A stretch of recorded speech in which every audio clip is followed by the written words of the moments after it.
안녕하세요. 과학의 힘 에너지 청혜쌤입니다. 자, 우리 친구들과 선생님은요, 이 2단원의 공부를 시작하면서 우리 시스템과 관련된 이야기 할 거예요. 이렇게 얘기를 했거든요.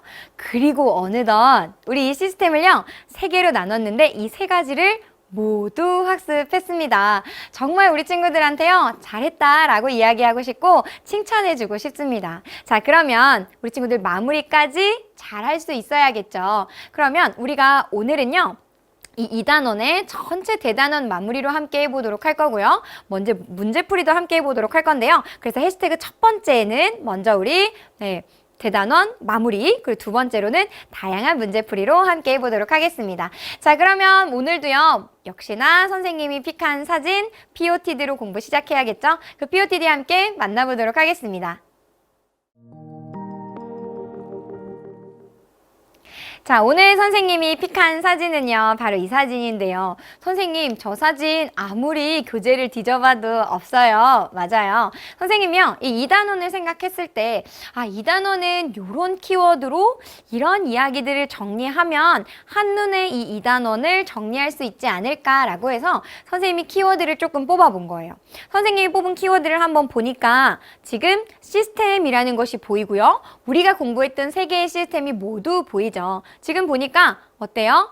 맞아요. 첫 번째는 역학적 시스템, 그리고 두 번째는 지구 시스템, 그리고 세 번째는 우리가 지난 시간까지 함께 공부했던 생명 시스템에 대한 얘기예요. 각각의 사진도 굉장히 중요한 내용들을 담고 있으니까요. 우리 친구들은 그럼 오늘 대단원 총정리를 선생님이랑 하고 나면 이 그림을 가지고 어떻게 이 시스템의 3가지를 설명해 낼 수 있을까 고민해 보면 좋을 것 같고요. 이런 사진들을 기반으로 오늘의 총정리 함께 해봤으면 좋겠습니다. 자, 그럼 해시태그 첫 번째 대단원 마무리부터 시작해 보도록 하겠습니다.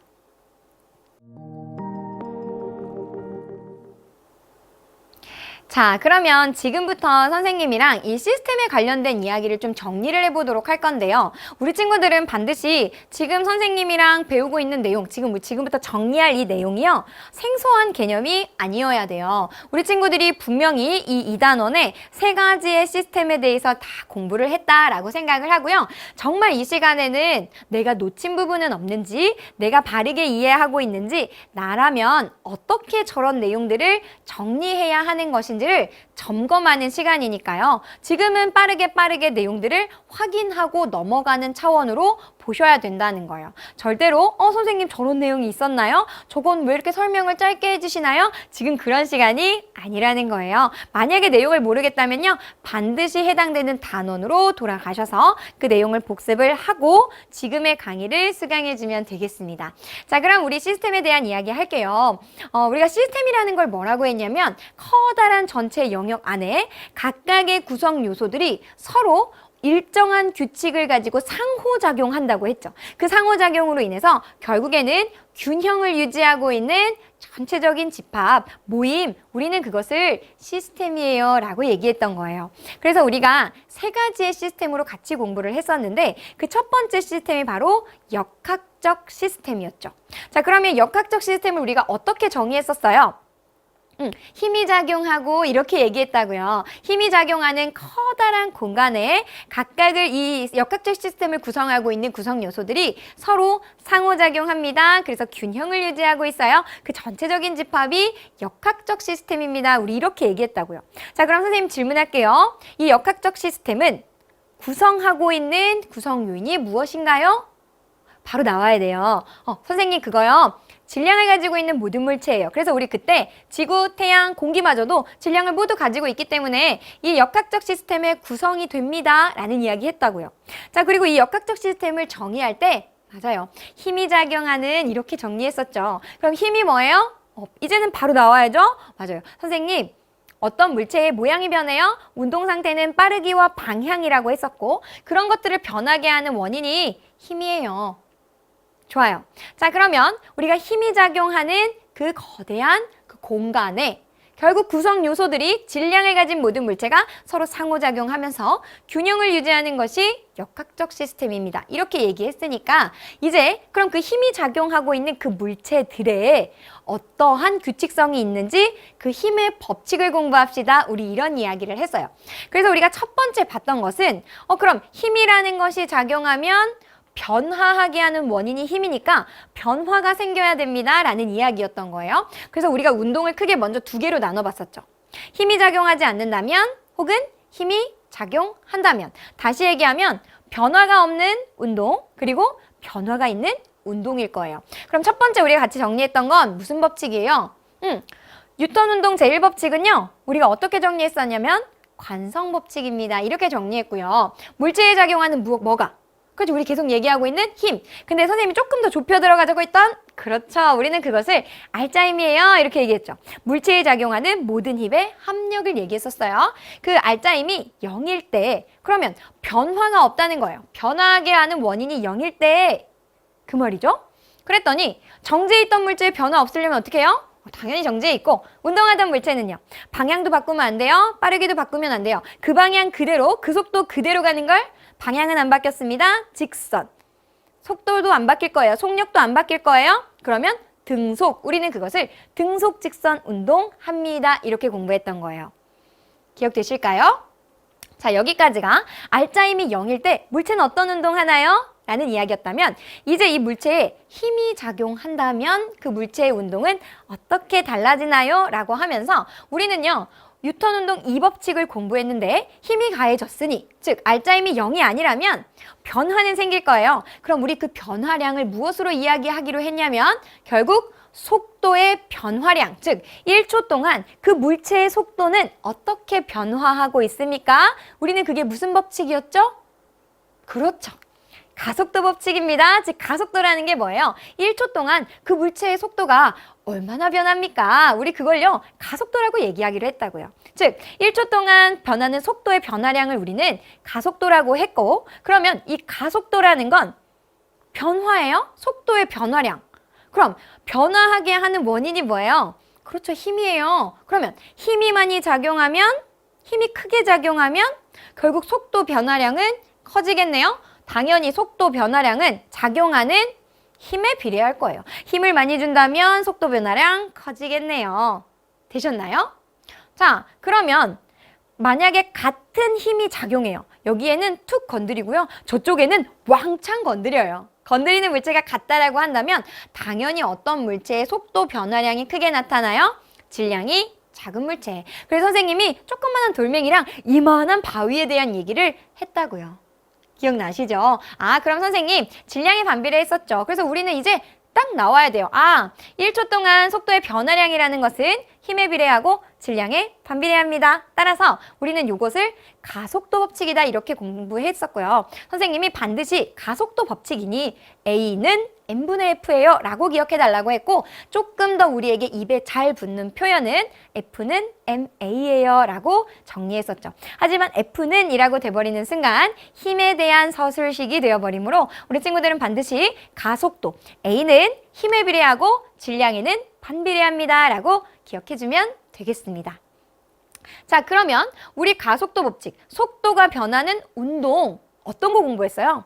우리 쉬운 것만 공부합시다 라고 얘기하면서 너무 많은 힘이 작용하면 어려우니 아무것도 작용하지 않는, 즉 공기 저항이 없는 상태에서 중력만 받아서 운동할 수 있었죠. 멈춰있던 공기가, 정지해있던 물체가 중력만 받아서 낙하하는 운동, 우리는 그것을 자유낙하 운동입니다 라고 얘기했고요. 1초에 9.8m/s씩 계속 속도가 증가하는 반응이었어요. 우리는 그것을요 자유낙하 운동이다 라고 해서 같이 공부했었고 등속 직선 운동 공부하고 자유낙하 운동 공부한 다음에 우리가 이거 두 개를 합쳐봅시다 라고 하면서 요런 그림 같이 봤었다고요. 어떤 운동이었어요? 그렇죠. 선생님이 수평으로 공을 던진 거였어요. 자, 그러면 우리는 이제 배웠으니까 수평으로 공을 던졌다는 것은요 이 공을 움직임을 분석할 수 있다는 거예요. 자, 수평으로 선생님이 공을 던져요. 물론 공을 던질 때는 힘이 작용해요. 그런데 선생님 손을 떠나는 순간 또 다른 힘이 작용하나요? 아니에요. 즉 수평 방향으로 선생님이 멈춰있던 공을 움직이게 할 때는 힘이 들지만 선생님 손을 떠나고 나면 수평 방향으로는요 힘이 작용하지 않을 거예요. 그럼 알짜 힘이 0이래요. 그 방향 그대로 그 속도 그대로 움직여야 돼요. 우리는 그것을 등속 직선 운동합니다. 그래서 우리가 이 공을 던지게 되면 수평 방향으로만 봤을 때는 지금 등속도 운동하는 것을 확인할 수가 있었죠. 자, 그럼 이 물체는요, 질량을 가지고 있으니까 지구 중심 방향에서 끌어당기는 중력이 작용해요. 그럼 여기에 공기 저항이 없다라고 한다면 이 물체는요, 중력만 받아서 아래로 낙하하는 운동을 하게 되겠네요. 우리가 앞에서 정리했던, 그렇죠, 자유 낙하 운동이에요. 그래서 우리가 봤던 것은, 얘가 서평 방향으로는 등속도 운동하고 연직 방향으로는 중력이 작용하는데 공기 저항이 작용하지 않는다고 하면, 공기 저항이 없다라고 한다면 결국 연직 방향으로는요, 자유낙하 운동하게 됩니다 라고 정리했던 거예요. 그래서 우리가 수평 방향으로 던져진 물체의 운동을 이렇게 포물선을 그리는 운동을 하게 될 거다라고 봤고요. 우리가 조금 더 가서 그러면 이렇게 포물선을 그리는 이 물체의 운동과 여기서 그냥 자유낙하하는 물체의 운동을 비교해 봅시다. 그러면 이렇게 앞으로 던져서 포물선을 그리면서 하는 운동과 자유낙하하는 이 물체의 운동에 작용하고 있는 연직 방향의 힘이 다른가요? 아니죠. 여기도 중력. 수평 방향으로 던져진 물체에 작용하는 힘도 그렇죠. 중력이었다고요. 그럼 지금 같은 힘이 작용하니까 이 물체는요, 동시에 떨어지게 될 거예요. 즉, 이 지면에 도달하는 시간은 같을 것이다. 그러면 선생님이 수평 방향으로 더 세게 던질수록 달라지는 건 뭐였어요? 더 멀리 가서 떨어질 뿐이지 지면에 도달하는 시간은 동일합니다 라고 우리 친구들 잘 기억을 해주면 되겠습니다. 되셨나요? 자, 이렇게 공부를 마치고 나서 우리가 그 다음에 공부했던 것은 조금 생소한 개념이었어요. 그래서 선생님이 막 달리기 하는 이야기를 하면서 선생님 체육 시간만 되면 이런 질문을 받는다고 했죠. 너 운동 어느 정도 해? 라고 얘기하면 나 1초에 몇 미터 가? 이렇게 얘기했었다고요. 얘네 물체한테도 우리가 물어보자 그랬죠. 너 운동 어느 정도 해? 그러니까 이 물체가 그럼 나의 존재를 나타내는 양, 그걸 수치로 나타내면 질량이라 그랬어요. 그럼 질량을 1초에 몇 미터 가? 1초에 몇 미터 간다는 건 속력이었다고요. 그럼 이 물체가 운동하는 양, 운동의 정도는 우리 질량과 속도의 곱으로 나타내자. 이렇게 했던 것이 운동량이었어요. 얘가 운동하고 있는 정도에 어떤 물체가 힘을 받죠. 힘은 변화하게 하는 원인이고 그 힘을 받은 시간을 우리 T라고 한다면 그 힘과 시간의 곱, 즉 우리는 그것을 충격량, 운동량을 변화시키는 물리량이었어요. 우리는 그것을 TF로 나타낼 수 있었고 결국 MV로 운동하던 이 물체의 운동이 TF만큼의 물리량을 받아서 결국 이 물체의 운동량이 변하게 될 것이다. 그럼 이제 운동량이 변했어요. 이 물체에게 물어보는 거죠. 너 운동 어느 정도 해? 그럼 질량은 안 변했고 속도는 변했을 테니까 그때의 질량과 속도의 곱으로 나중 상태를 확인할 수 있었어요. 자, 그럼 그 말은 처음 상태의 운동량에 이 운동 상태를 변화하게 하는 물리량, 바로 충격량을 더해준 값이 결국에는 나중 상태의 운동량이 될 거다 라는 얘기였죠. 자, 그럼 도대체 충격량이라는 것은 무엇일까? 라고 하면서 우리가 이것을 이렇게 넘겨줬어요. 그랬더니 충격량이라는 건 결국 나중 상태에서 처음 상태를 뺀 운동량의 변화량이구나 라는 것을 우리가 알았던 거죠. 이걸 그대로 적용해서 우리 어떻게 해석하기로 했냐면 이렇게 해석하기로 했었어요. 그러면 여기에 만약에 질량이 1kg인 물체가 있어요. 그리고 속도가 30m/s였다. 이렇게 그냥 가정해 보자는 거예요. 그러면 이 두 물체의 운동량은요, 같을 거예요. 선생님 단위 생략할게요. 30으로 같았을 거예요. 두 물체를 떨어뜨립니다. 그러면 여기 떨어진다고 해서 질량이 바뀌지 않겠죠? 그러니까 질량은 1로 똑같은데 여기에 멈췄다는 건 속도가 0이 되었다는 거예요. 여기에 질량을 곱해 준다고 하더라도 0이 되므로 이 두 물체의 운동량은 0이 돼요. 그럼 운동량의 변화량이 지금 몇이에요? 선생님 30만큼 변했네요. 좋아요. 운동량의 변화량이 뭐라 그랬어요? 충격량. 따라서 여기 위에서 동일한 위치에서 동일한 물체가 떨어질 때 갖는 충격량은요 30으로 동일하다는 거죠.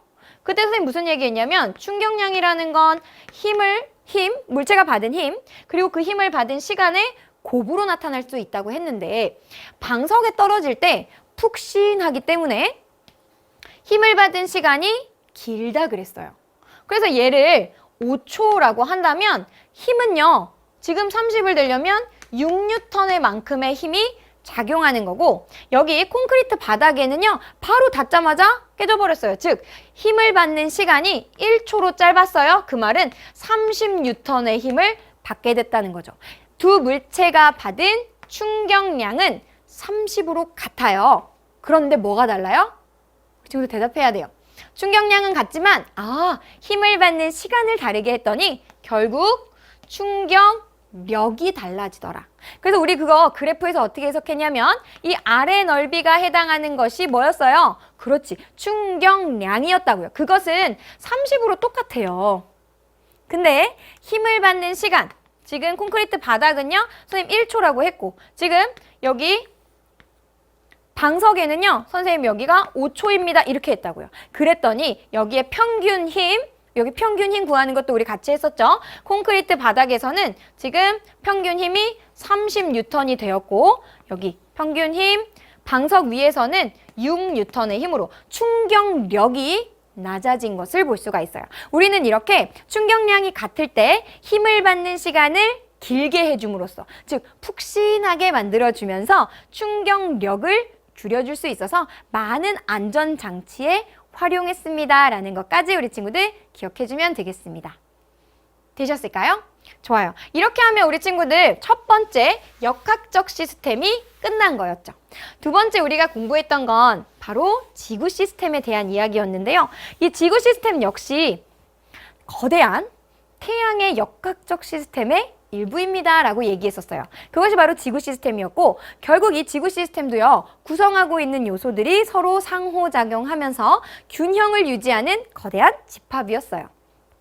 우리는 그것을 지구 시스템입니다 이렇게 얘기했고, 어떤 구성 요소가 있어요? 우리 친구들 머릿속에 5개 떠올라야 돼요. 그렇죠. 직권, 기권, 수권, 생명권, 생물권, 외권. 얘네들이 상호작용합니다. 이런 이야기 했다고요.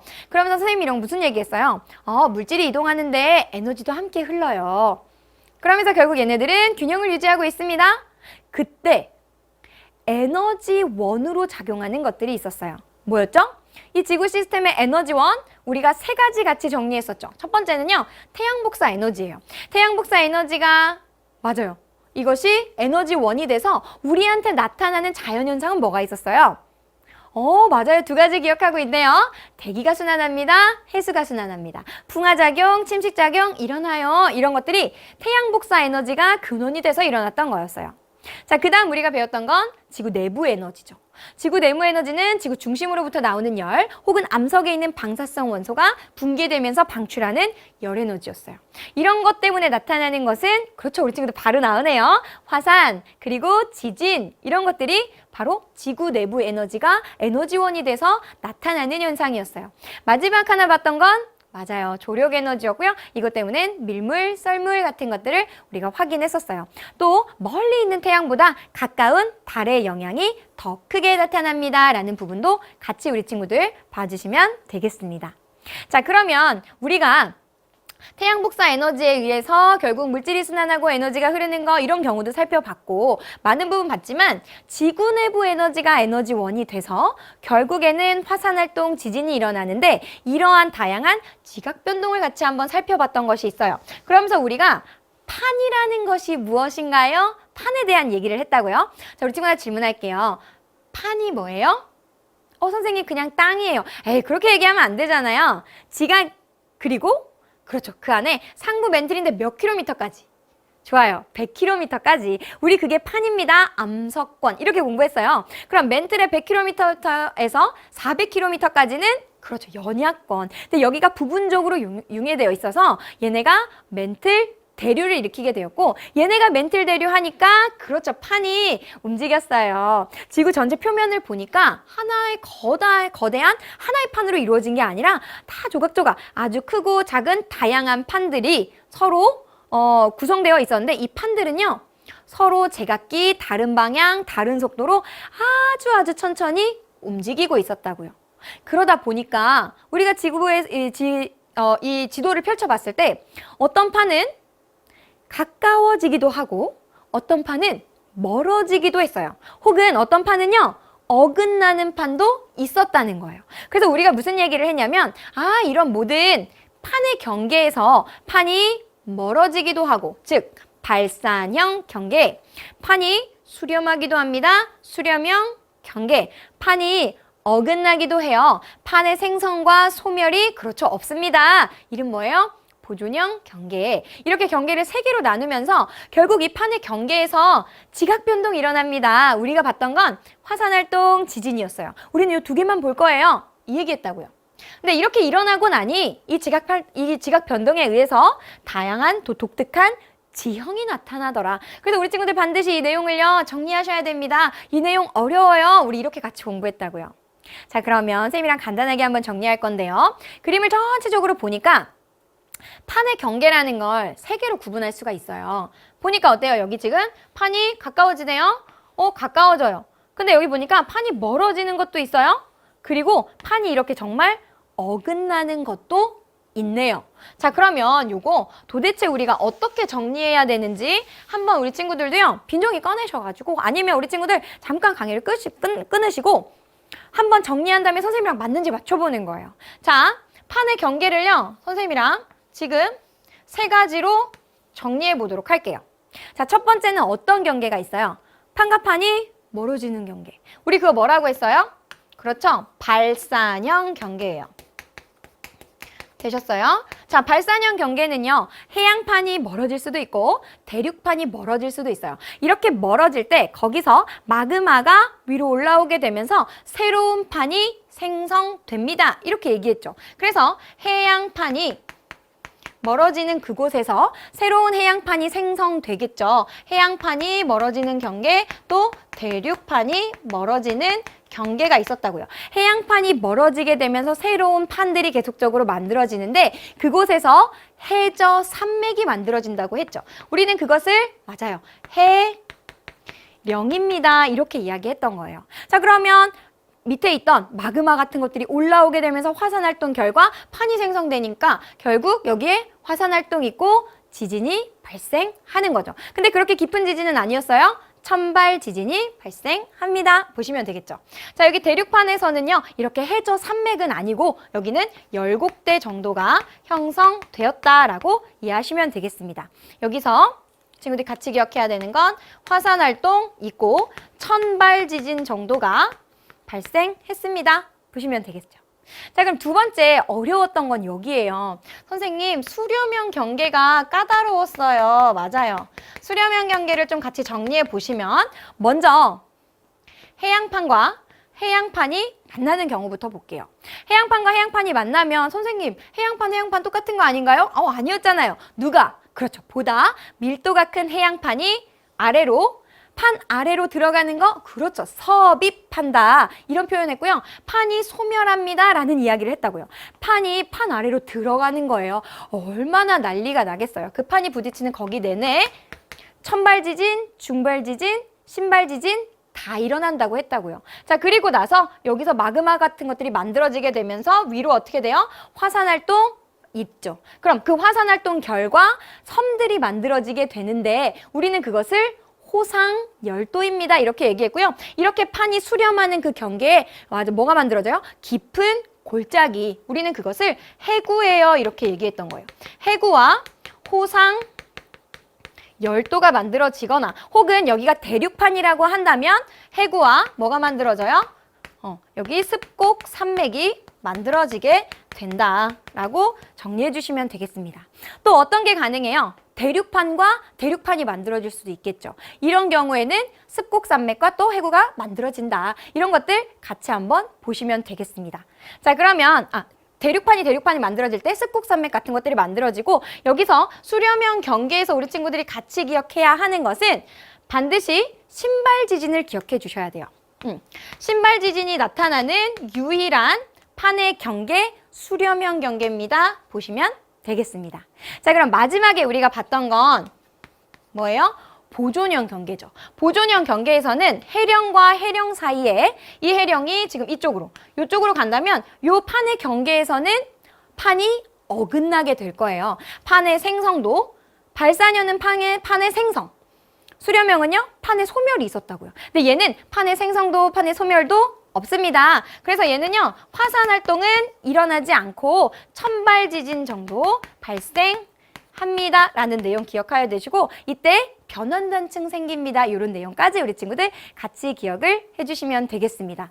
그때 원인도 좀 같이 기억하시면 좋은데요. 발산형은 그렇죠, 멘틀의 상승하기 때문에 판이 멀어지는 거였고, 수렴형은요 멘틀이 하강하는 부위다 보니까 판이 수렴하는 것이었다. 이런 내용들 같이 우리 친구들도 같이 정리해 주시면 되겠습니다. 특별히 독특한 지형까지 연결해 주시고, 조금 여유가 된다면 우리 책에요 어떠한 지역에서 이런 것들이 나타나는지 정리가 되어 있거든요. 한번 쭉 같이 읽어보면 좋겠습니다.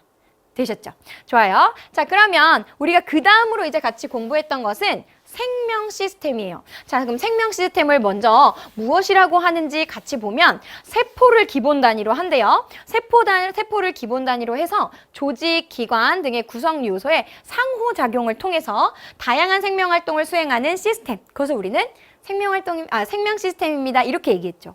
그리고 친구들과 선생님이요, 세포의 다양한 세포 소기관도 보고 세포가 어떤 구조로 되어 있는가, 동물세포, 식물세포 살펴봤던 거예요. 우리 친구들은 동물세포와 식물세포 둘 다 관찰 가능한 세포 소기관 기억하고 계셔야 되고, 식물세포에서만 보이는 세포 소기관이 있었어요. 뭐죠? 그렇죠. 광합성해야 되니까 엽록체 이런 거 있었어요. 또 세포벽 이런 것들은 동물세포에서는 안 보였다고요. 그런 거 꼭 꼼꼼하게 봐두시면 되겠고요. 우리가 그 다음에 같이 공부했던 건 세포막이에요. 세포막. 그죠? 이 세포막이라는 것이 그냥 감싸고 있는 막 아닌가요? 그렇지 않다 그랬어요. 물질 교환을 한다. 여기 이 세포막이라는 걸 통해서 결국 물질의 출입을 관여하고 있기 때문에 중요합니다. 이 얘기 했었어요. 그럼 세포막이 어떻게 구성되어 있는가 봤더니 인지질 이중층, 즉 인지질이라는 건 뭐였어요? 머리 부분은 얘 물이랑 친해요. 친수성. 꼬리 부분은요. 소수성. 그래서 꼬리가 서로 맞닿아 있는 두 개의 층, 이중층 구조하고 있습니다. 이렇게 얘기했고요. 이 이중층에 단백질이 파묻혀 있거나 관통하는 구조를 갖는 것이 세포막이었다고요. 근데 여기서 이 인지질의 움직임에 따라서 단백질의 위치가 달라졌기 때문에 우리는 그것을 세포막은 유동성을 갖습니다 라고 얘기했던 거예요. 더 가서 어떻게 그런 물질들이 이동합니까? 라고 할 때 우리가 두 가지의 원리를 봤었어요. 확산과 삼투의 과정이었죠. 각각 확산은 어디에서 어디로? 그렇죠. 고농도에서 저농도로 용질이 이동하는 거였고, 삼투는요. 저농도에서 고농도로 용매가 이동하는 거였단 말이에요. 이 두 개의 원리를 잘 기억하시되 둘 다 특별한 에너지가 소모되지 않는 자연스러운 반응이었다라는 거 같이 기억해 두시면 되겠습니다. 되셨나요? 자, 그러면 이제 우리가 그 다음 살펴봤던 것은 물질 대사에 대한 이야기였어요. 물질 대사라는 건 생명체 내에서 일어나는 물질이 분해되거나 합성되는 모든 화학 반응 얘기하는 거였고요. 합성되는 것을 우리는 동화, 그 다음에 분해되는 것을 이화작용입니다 라고 같이 이해해 주시면 되겠습니다. 그 다음 우리 친구들이 조금 힘들었던 건 그럼 어떻게 유전 정보가 흐르게 됩니까? 결국 DNA의 염기 서열에 저장되어 있던 이 유전 정보가 어떻게 그걸 가지고 단백질을 합성합니까? 생명 중심 원리로 살펴봤던 거예요. 자, 그럼 질문. DNA의 염기 서열에 저장되어 있었어요. 근데 DNA는 핵 밖을 나갈 수 있어요? 없어요? 없어요. 그러니까 핵 밖을 나갈 수 있는 RNA를 합성해야 돼요. 어디에서? 핵 속에서. 이렇게 DNA가 RNA를 합성하는 과정, 우리는 그것을 그렇죠. 전사라고 했던 거고요. 그럼 이제 RNA가 리보솜으로 가겠죠? 그럼 결국 뭘 만들어요? 단백질 합성. 그러면 이렇게 단백질 합성하는 과정을 뭐라고 하는 거예요? 그렇죠. 번역이라고 합니다. 라고 이 두 개의 과정을 기억해 주시면 되겠습니다. 자, 그러면 DNA에서 세 개의 염기의 조합, 그렇죠. 3염기 조합. 그 다음에 RNA에서 세 개의 염기의 조합, 코돈이에요. 그래서 하나의 코돈이 지금 아미노산을 지정하게 되고 아미노산이 결합하게 되면 결국 단백질을 만들게 되는데 단백질의 복잡한 3차원의 입체 구조가 결국에 기능을 결정하게 되면서 얘네들 형질이 발현됩니다 라고 이해해 주시면 되겠습니다. 자, 이렇게 하면 우리 친구들 선생님하고 정리할 때요. 선생님이 조금 빠른 속도로 이 대단어를 정리했지만 한 30분 정도 걸렸단 말이에요. 우리 친구들도요. 키워드 중심으로 보시고 스스로 처음부터 끝까지 설명해낼 수 있어야 돼요. 그 말은 무슨 말이에요? 세 가지의 시스템 보시고 이 세 가지 시스템을요. 각각이 중요한 내용 보시고 전체적인 큰 마인드맵을 그리셔서 하나하나 설명하시다가 부족한 부분이 보이시면 반드시 해당되는 단원으로 돌아가셔서 그 부분을 복습하고 채워가시는 것으로 연습을 계속적으로 해주셔야 시험을 완벽하게 대비할 수 있다라고 이해하시면 되겠습니다. 자, 그럼 우리 친구들이요. 여기까지 개념 정리가 되어 있다라고 생각을 하고요. 선생님이랑 같이 그 다음 문제풀이 시작해 보도록 하겠습니다. 자, 그러면 이제 선생님이랑 같이 교재에 있는 문제 좀 풀면서 조금 난이도가 있더라도 어려운 문제도 한번 같이 도전해 보도록 할게요. 그림은요. A에서 B로 직선 운동 방향을 바꾸지 않았대요. 하고 있는 장난감 자동차의 위치를요. 보통은 1초 간격으로 측정하는데 여기 0.1초 간격으로 측정했대요. 반드시 눈여겨보셔야 되는 거예요. 자, 그럼 여기 2cm에서 출발했는데 0.1초 지나고 10cm에 도달했다는 것은 얘는 8cm 움직였다는 거예요. 8cm는 그렇죠. 0.08m를 얘기하는 거겠네요. 그리고 또 0.1초 동안은 얘가 6cm를 이동한 것을 볼 수가 있습니다. 그럼 그 말은 얘는 0.06m 이동했다는 거죠. 이제 그 다음 얘가 4cm 이동했다는 건 똑같이 하면 선생님 여기는 0.04m 이동했네요. 좋아요. 여기는요 2cm 이동했으니까 0.02m 이동했습니다. 라는 걸 알 수 있어요. 자, 근데 얘가 0.1초 동안 이동한 거리래요. 그러면 이동한 거리를 우리가 시간으로 나눠주게 되면 뭘 알 수 있어요? 그렇죠. 속력. 그러면 이거 지금 0.8m/s가 되네요. 요때의 속력. 여기서는요. 0.6m/s. 여기도 0.4m/s. 여기도 0.2m/s. 이렇게 계산하고 나니 지금 속력. 또 방향도 안 바뀌었으니까 속도 어떻게 돼가고 있는 거예요? 점점 줄고 있어요. 그럼 여기서 하나 우리 친구들 쉽게 생각할 수 있는 건 뭐예요? 이 자동차, 장난감 자동차가 점점 속력이 줄고 있어요. 왜일까요? 반대되는 방향으로 힘이 작용했으니까. 그럼 정말 가속도, 속도의 변화량이 줄고 있는지 보자고요. 자, 속도의 변화량 어떻게 해요? 지금 여기 0.8에서 0.6이 되고 있다는 것은 얼마가 줄어든 거예요? 0.2m/s가 어느 정도로 0.1초 사이에 이 정도 줄었다는 거예요. 그 뒤에도요 계속 0.2m/s가 0.1초 동안 계속 줄어들고 있죠. 그 말은 뭐예요? 2m/s 제곱으로 결국 가속도, 속도의 변화량이 나타난다는 거죠. 여기 마이너스라는 건 반대 방향이다. 즉 이 물체에 이동하는 방향과 지금 힘의 방향이 반대로 작용한다는 것을 알 수 있다라고 보시면 되겠습니다. 자, 그럼 우리 같이 보기 한번 풀어보도록 할게요. A부터 B까지 이동하는 동안 자동차의 운동에 대한 설명으로 옳은 것만을 보기에서 있는 대로 고른 것은 이라고 되어 있습니다. 자, 한번 보면 자동차의 속력이 감소한대요. 이거 우리 찾은 거죠. 0.1초 동안 이동하는 거리가 줄었어요. 속력이 감소하고 있는 거예요. 오케이, 좋아요.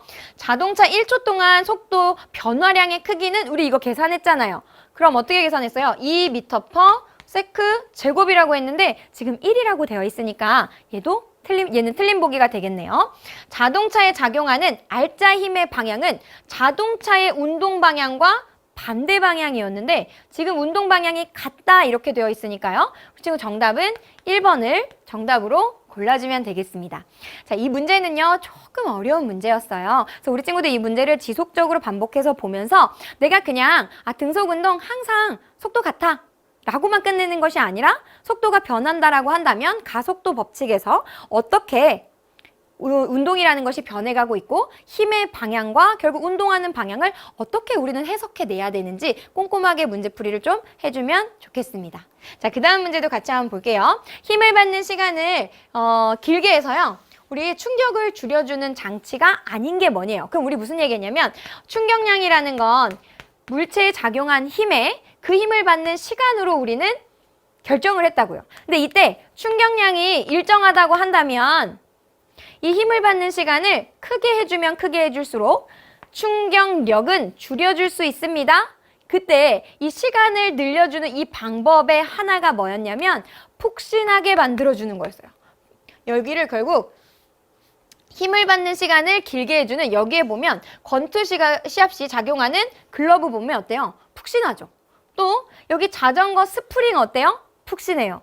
여기 소방용 매트리스 보면 여기에 힘이 작용할 때 푹신하게 작용을 해준다고요. 포장재 역시 그런 역할을 하는 거예요. 근데 여기에 보면 나무망치 대신 사용하는 쇠망치, 이게 결국 우리가 푹신하게 만들어줘서 시간을 늘렸다고 볼 수 없겠죠. 그래서 우리 친구 정답은 3번으로 골라주면 되겠습니다.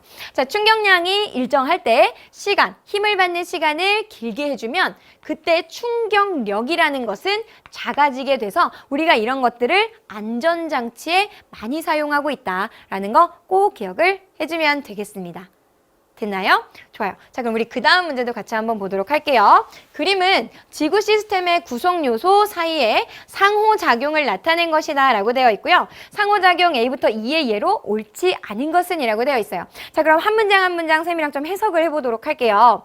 바람에 의해 이렇게 되어 있어요. 그럼 바람이라는 건 그죠? 기권. 해류가 생성되었대요. 해류라는 건 수권을 얘기하는 거니까 기권에서 수권의 흐름인 요 파란색 요 화살표가 되니까 A의 반대가 되어야 돼요.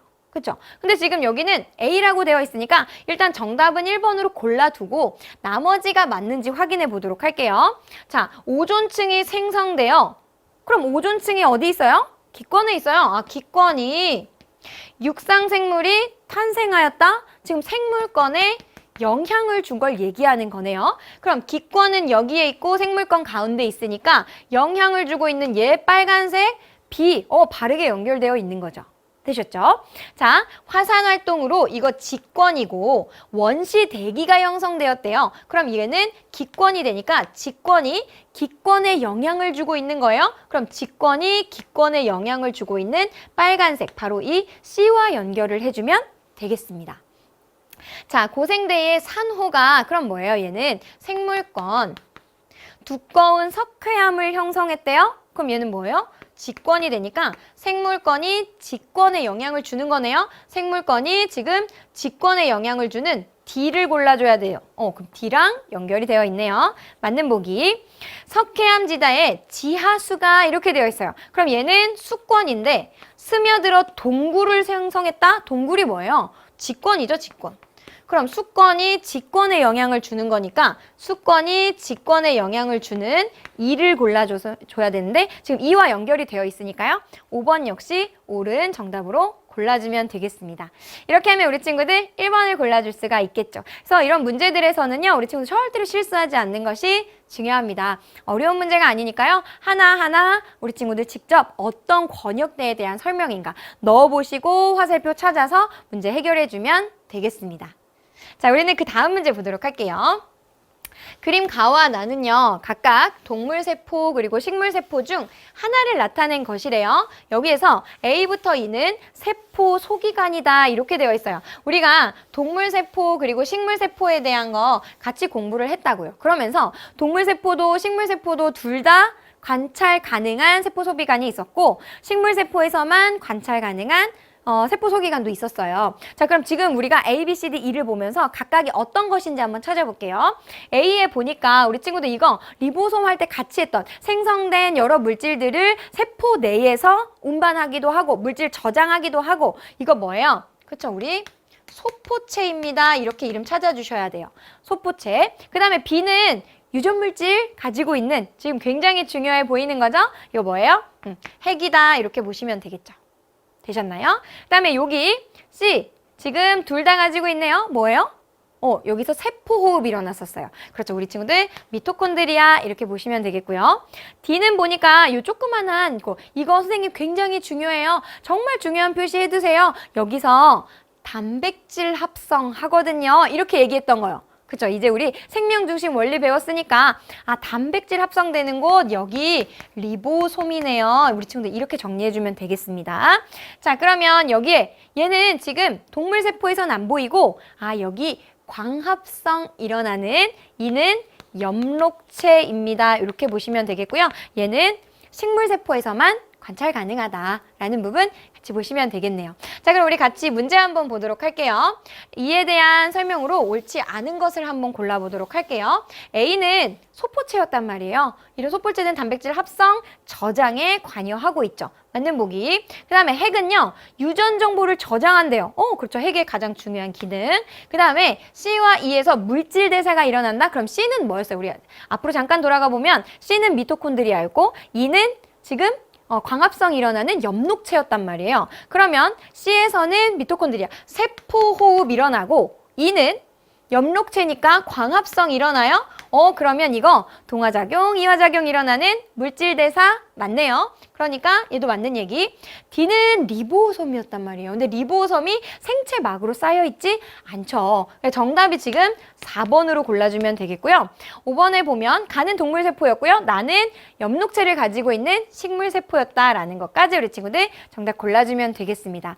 이런 보기에서는요. 지금 우리 친구들 B, 유전 정보를 저장하고 있다는 거, 그리고 C와 E에서 물질 대사가 일어난다. 그리고 일단 기본적으로 세포를 구분할 수 있는 이런 부분들 반드시 체크를 해주시면 좋겠습니다. 되셨나요? 반드시 세포 구분하는 연습은 해주셔야 되고요. 세포 모습을 보고 각각의 세포 소기관을 우리 친구들 알고 그 기능까지 연결해주면 좋겠습니다. 자, 우리는 계속해서 그럼 그 다음 문제 볼게요. 자, 그림은요. 식물 세포에 일어나는 물질 대사를 간단히 나타낸 것이래요. A와 B는 각각 포도당 아니면 이산화탄소 중 하나입니다. 이렇게 되어 있는 거예요. 자, 그러면 여기에 봤더니 지금 간은 에너지를 흡수해서 일어나는 반응이에요. 그러면 작은 분자가 에너지 흡수해서 큰 분자가 되는 이거 뭐라고 해요? 그쵸, 이게 동화작용인 거예요. 자, 그럼 저 여기다 적을게요. 간은 동화작용이에요. 자, 그럼 동화작용이라는 거 식물에서 뭘로 일어나요? 광합성. 그럼 광합성이니까 B는 뭐예요? B는 이산화탄소가 되겠네요. 그러면 B는 이산화탄소 이렇게 되는 거죠. 자, 그럼 이산화탄소와 물이 빛에너지 가지고 광합성하게 되면 A는 뭘 만들어요? 그렇죠. 얘는 지금 포도당입니다. 이렇게 찾을 수가 있는 거죠. 그러면 산소와 포도당 반응해서 생활에 필요한 에너지를 내고 다시 이산화탄소와 물을 만드는 이 나의 과정이 바로 이화작용입니다. 라고 보시면 되겠죠. 얘는 광합성, 그리고 얘는 세포 호흡을 얘기하는 거네요. 되셨나요? 자, 그럼 보기 한번 보도록 할게요. 자, 이에 대한 설명으로요. 우리 옳은 것만을 보기에서 있는 대로 고른 것은 이라고 되어 있어요. 그럼 우리는 간은 동화작용이라고 찾았고 지금 간은 동화작용이에요. 이렇게 되어 있으니까 기억은 옳은 보기가 되겠네요. 자, 그럼 A는 포도당이고 우리가 A를 포도당으로 찾았어요. B는 이산화탄소입니다. 그럼 얘도 맞는 얘기. 나는 작은 분자가 큰 분자로 합성되는 과정이래요. 나는 우리가 이화작용으로 찾았기 때문에 큰 분자가 작은 분자로 분해되는 과정입니다. 이렇게 이해하셔야 돼서 디귿은 틀린 보기가 돼서요. 우리 친구 정답 기억과 니은을 골라준 3번을 정답으로 골라주면 되겠습니다. 자, 이런 문제들 또 물질 대사는요. 우리 친구들이 조금만 집중해주면 절대로 틀리지 않거든요. 그래서 반드시 동화작용, 이화작용 구분해서 에너지 흡수하는 반응인지 에너지 방출하는 반응인지 같이 정리를 해두면 되겠습니다. 되셨죠? 자, 그러면 오늘의 마지막 문제 같이 한번 풀어보도록 할게요. 그림은요. A부터 그림 기억과 니은은 DNA의 이중나선 염기 서열의 일부를 나타낸 것이고요. 디귿은 1호부터 전사된 RNA의 염기 서열을 나타낸 것이래요. 얘 지금 이중나선 구조로 되어 있으니까 얘가 DNA. 그러면 DNA를 두 가닥 중 한 가닥을 주형으로 해서 RNA 합성하는 이 과정은 핵 속에서 일어나는 뭐일 것이다? 그렇죠. 전사의 과정일 거다. 이렇게 보시는 거죠. 여기 지금 RNA 합성된 거예요. 자, 근데 우리 합성된 RNA 보면 DNA의 두 가닥 중에 어떤 가닥을 주형으로 했는지 알 수 있다고 했어요. 왜요?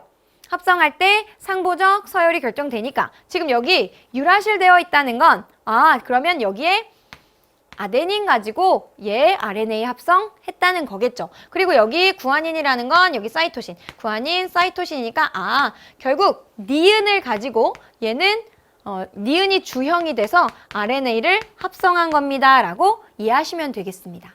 자, 그럼 우리 같이 보기 한번 보도록 할게요. 자, 기역과 니은은 모두 전사의 주형으로 사용된대요. 근데 우리 지금 주형 찾았거든요? 니은이 주형이었단 말이에요. 그러면 기역은 아니니까 기역은 틀린 보기. 자, 디귿을 전사할 때 사용된 주형 가닥은 우리 니은이라고 찾았어요. 그러니까 역시 이것도 틀린 보기가 되겠네요. 자, 디귿으로부터 번역된 폴리펩타이드는 3개의 아미노산으로 이루어져 있대요. 이게 도대체 무슨 얘기예요? 다시 그림으로 돌아가 보면 우리 RNA의 3개의 염기를 뭐라고 했죠? 그렇죠, 코돈. 그럼 이 코돈이 하나의 아미노산 결정, 얘네도 하나의 아미노산 결정, 얘네도 하나의 아미노산 결정. 즉, 얘네들은요, 지금 3개의 아미노산을 지정할 거라는 거예요. 그럼 다시 한번 문제로 돌아가 보도록 할게요. 디귿으로부터 번역된 폴리펩타이드는요, 3개의 아미노산으로 이루어져 있대요. 우리 3개의 아미노산 지정합니다. 라고 했기 때문에 정답은 우리 친구들 3번을 정답으로 골라주면 되겠습니다.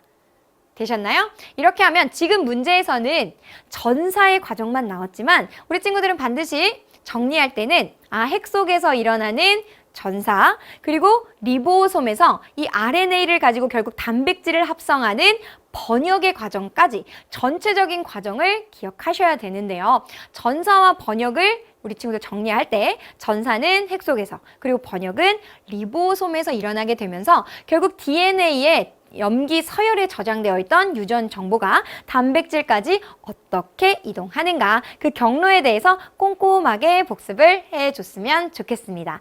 자, 이렇게 우리 친구들 오늘 문제풀이까지 함께 해봤습니다. 자, 그럼 이제 다시 오늘의 사진 POTD로 돌아가서요, 학습 마무리 해보도록 하겠습니다. 자, 그러면 우리 다시 이 사진 한번 볼까요? 우리 친구들 어떤가요?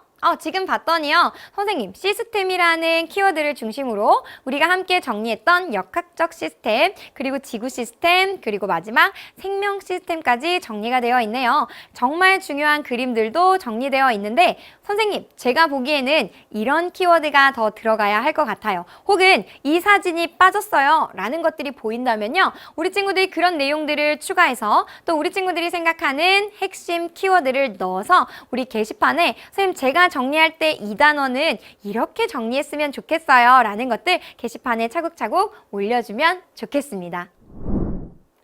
자, 오늘은요, 이 2단원의 전체 마무리를 함께 해봤습니다. 그래서 우리 친구들이 만약에 준비가 되어서 이 강의를 들었다면 내가 다 아는 내용이어서 이렇게 정리하면 되겠다, 혹은 틀린 문제는 다시 봐야지 라는 생각이 들었을 텐데요. 만약에 학습이 완벽하게 이루지 않은 상태에서 우리 친구들 이 강의를 봤다면요, 모르는 내용이 뒤죽박죽, 선생님 너무 어려워요, 이런 생각이 들 수 있거든요. 그러니까 너무 급하게 마음 먹지 마시고, 자, 모르는 내용이 보였다면 반드시 해당되는 단원으로 돌아가셔서 꼼꼼하게 내용 학습을 하신 후에 우리 대단원 마무리로 함께 다시 공부했으면 좋겠습니다. 그러려면 복습 중요하겠죠? 복습할 때요, EBS I 홈페이지 들어오셔서요, 우리 강의 다시 보면서 공부했으면 좋겠고요. 공부하다 모르겠는 것, 또 궁금한 거 생기면 언제든지 Q&A 게시판에 글 남겨주세요. 쌤 친절하게 댓글 달아드리도록 하겠습니다. 자, 이제 다음 시간부터는요, 새로운 단원에 대한 이야기입니다. 3단원 변화와 다양성에 대한 이야기를 해볼 건데요. 그 첫 번째 시간으로 산소의 이동, 산화 반응, 환원 반응에 대한 이야기 함께 해보도록 하겠습니다. 우리 친구들 오늘도 너무너무 수고 많았고요. 우리는 또 다음 강에 만나도록 하겠습니다. 지금까지 선생님은요, 과학의 힘, 에너지 정혜쌤이었습니다. 다음 강에 만나도록 할게요.